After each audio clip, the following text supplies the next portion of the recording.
Hey there, St-Pierre, and you're listening to Go Podcast.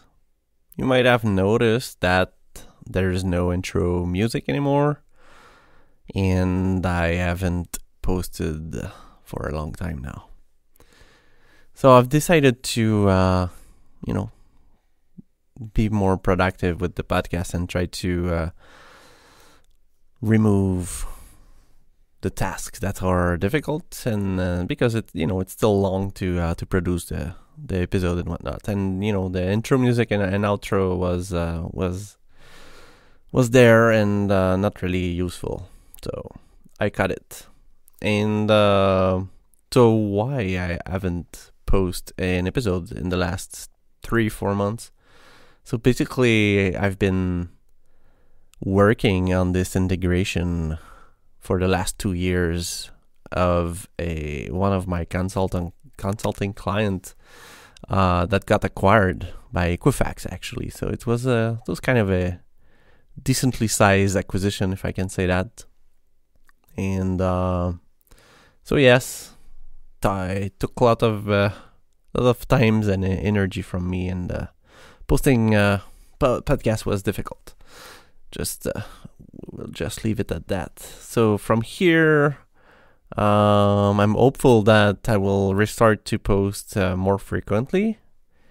And with that, today we will talk about how to put thing in production. Because, with this acquisition, I've seen the other side of the moon, if I can say that, and I'd like to discuss that a little bit. So what I mean by deploying or putting things in production, I'm not talking about building, the Go single binary and putting that into production, or using any kind of processes and whatnot to build your application. I'm talking about the process and flow from changes that you are doing, either being a fix, a new feature, or whatnot on the code base. What are the steps, or what are the different major way to put a change in production from a local. So that's mostly what there's a couple of things. So I started my my career early on, and 20 X years ago, there were not much unit tests and whatnot. So I'm coming from a world where, as a VB6, and after that, little bit after that, .NET 1 and C#, we were changing things straight on the code base, building the application, and putting that straight into production. So that was that was the way. And there's still places, there's still shops around, and then it could be small to medium size, I would say, that are still using that way of doing deployment.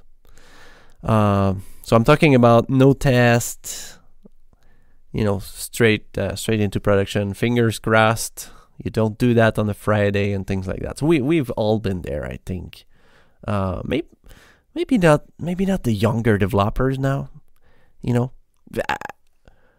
I hope that they are not experiencing that, because frankly, it was not very nice. But I'm still curious, and if you are a, I don't know, less than 2, 3, 5 years of experience, let me know if you have seen that yourself so far. So changing something in the code base and putting that straight into production without any tests, without any quality assurance, any quality insurance, anything. Does this way of doing things that were kind of the norm in the 2000s is still exists today? I'm curious. So reach out to me if you want.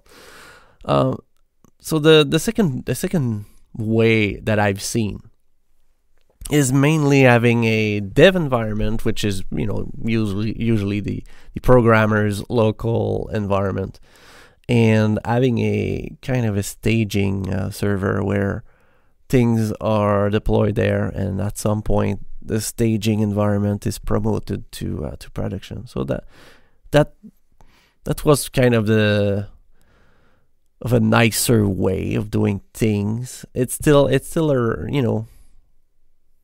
in the past, I think, because now, well, it depends. I mean, let me rephrase that a little bit. It's still used today. I've seen that, and I think that teams that don't have good test coverage at the moment and that do not really embrace continuous deployment, the continuous delivery, I think this is still a acceptable way of doing things. If you compared to pushing to production directly without tests. So if you don't have tests, you don't have quality assurance and whatnot, and that's still a safer way to do that. So you do your changes locally and you push to production, you push to staging, and at some point it gets promoted to production.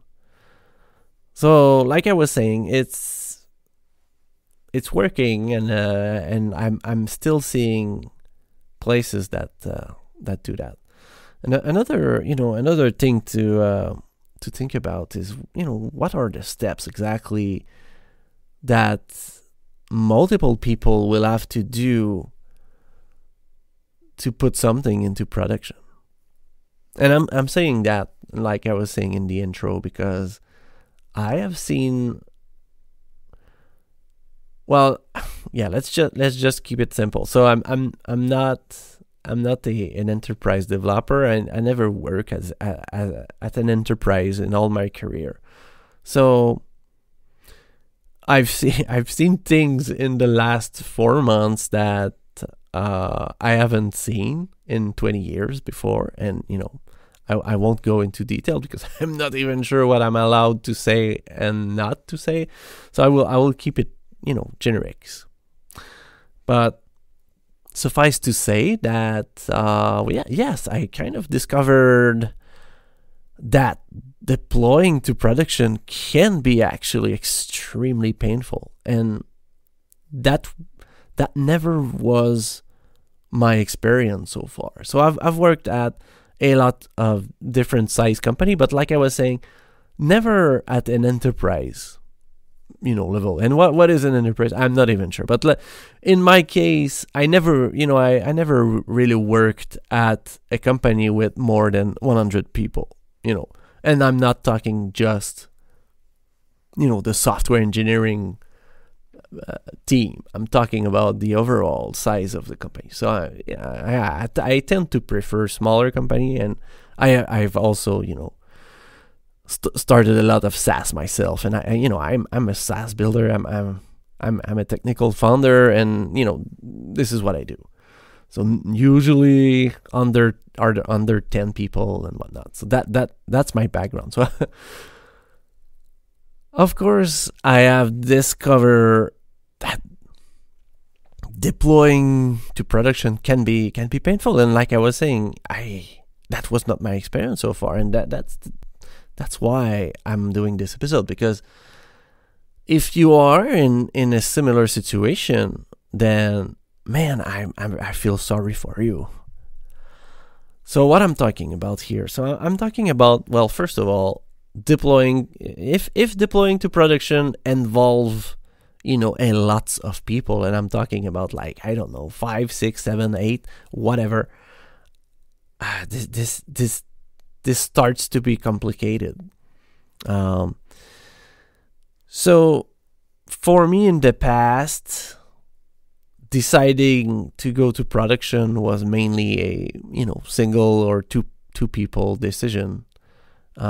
Very straightforward. Especially in the dev staging and production environment schema, if you will.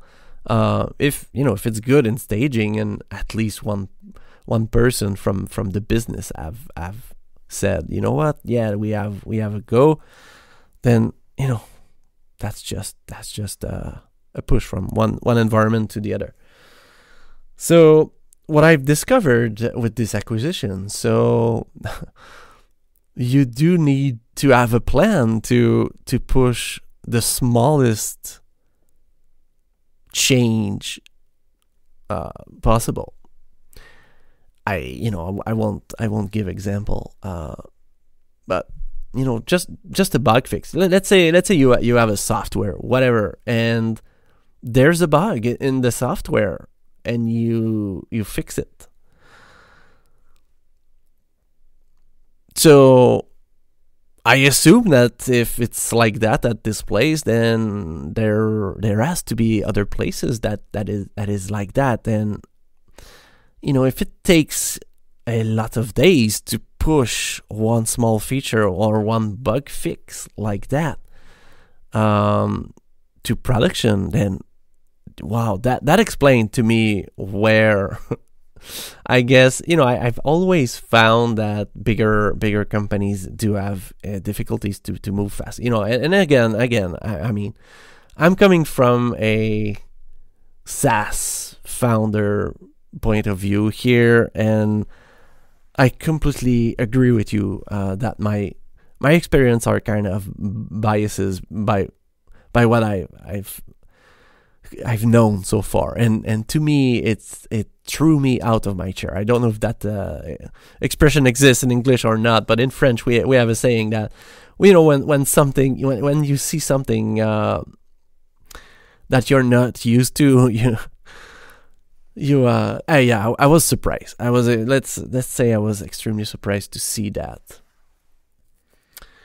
So opening ticket to ask for a change, supplying a plan, having a date, and I understand. I mean, I understand all that. I'm not, I'm not judging, or I'm not saying that it's. I understand that at a certain level you might need that, but maybe not as well, because I'm mostly certain that bigger org, let's say Stripe, I don't think that Stripe have that long of a process to put something in production. But again, I never worked there. I don't know anyone that work at the engineering there. I cannot say, but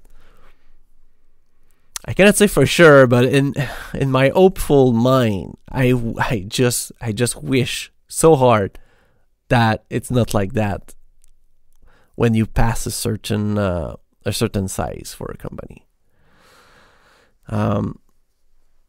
So just involving an old way of doing things. So that is something that I haven't experienced so far. So having quality assurance, looking at each and every small pieces and approving.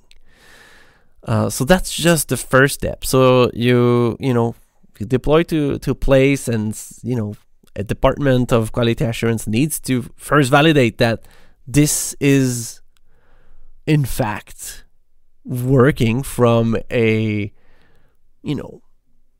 functioning point of view in an executing application, whatever. So and everything is all after having code review. So code review is all good and nice, but I'm just saying. So let's back up a little bit. So the programmer do a bug fix, they push to a source control, whatever, and someone reviews.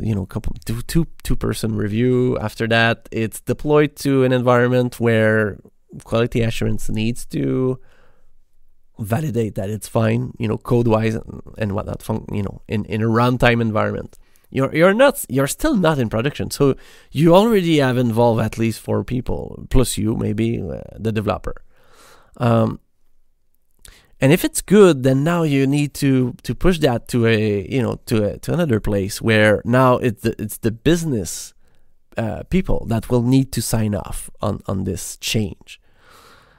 So that's another opening tickets, asking to deploy, putting a date, waiting for them to review. I mean, and you're still not in production. So yes, so that's mostly it. So I was not aware that software engineers still in 2023 would do things like that, with everything that we have been through and things like that. But if it's your case, then man, I really feel for you, because I experienced it and I'm still experiencing it at the moment. So yes, so enough about that. So let's leave it at, wow, this thing exists, and if you don't have that, good, and be mindful and be thankful that the place where you are working has implemented a nice way to put things in production, because believe me, it can be painful. So what would be a good way to do that, in my opinion? And this, I touch a little bit on continuous delivery, but I try to put myself into a larger organization and try to see if what we are doing in a smaller SaaS or smaller software company, what they are doing to put in production. And I still think that this might exist at some place. You have the developers working on their local things. You have a nice suite of unit tests, probably integration tests. So as soon as a programmer do a push on the source control, then now there's a battery of tests that start: unit tests, integration tests, whatnot. Just having confidence in your test workflow and things like that. And with feature flags, this would allow you to push frequently in production, daily or even very, very often in a day. Why are we still not doing that? Why it's still not like the norm? And I can answer that, because the first part of this scenario is the test, and I don't believe that even today, I don't believe that the majority of software companies do have, how can I put that? I would say good enough test, but it's more strong than that. I think that companies might not trust their test entirely to embrace this way of doing things, because if you push frequently to your production, then yes, you always know that your software is working or not. And your test should cover the most majority of the cases. And now bigger organization might say, "Oh well, no, we will never do that without quality assurance." And I totally agree with that, but I don't think that the quality assurance and should be a gatekeeper from pushing to production. I think we might reevaluate where the QA are helping, and I think it should be way earlier in the pipeline. Even with the programmers, maybe creating the test and executing the test themselves, or I don't know if a programmer push to production, and the tests are failing, then this could be where the quality assurance could look into it, or yes, maybe test in parallel. I don't know. It's not like I'm pretending to have any kind of answer here. I'm just saying that having gatekeeper at each step of the way is extremely difficult for programmers at some point to deliver software. And I still believe that if a fast production flow contribute to developers' happiness in teams, and not having that is detrimental to building a great software engineering culture, in my opinion, in my humble opinion. So I'm not saying I have any answer here. I'm just trying to tell a story of a programmer that discovered that you know what, there is other ways than git push and boom, you are in production. And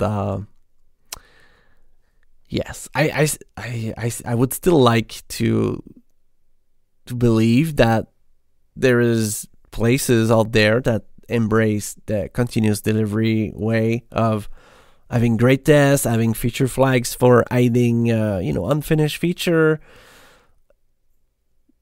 In that case, you don't really need a staging environment. For sure, it involves a lots of thinking.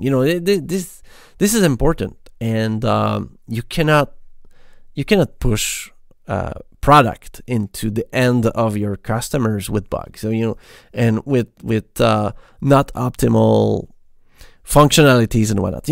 I'm totally there. I'm a customer first person.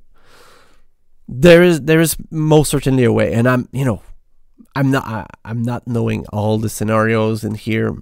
Maybe you do have a good way of putting your things in production with ensuring that the quality is there, ensuring that everything is there. I'd like to hear it, because reach out to me. I'm on Twitter. Reach out to my email. It's Dominique St-Pierre at gmail.com. Without the dash in my last name. So yes, that's mostly it. I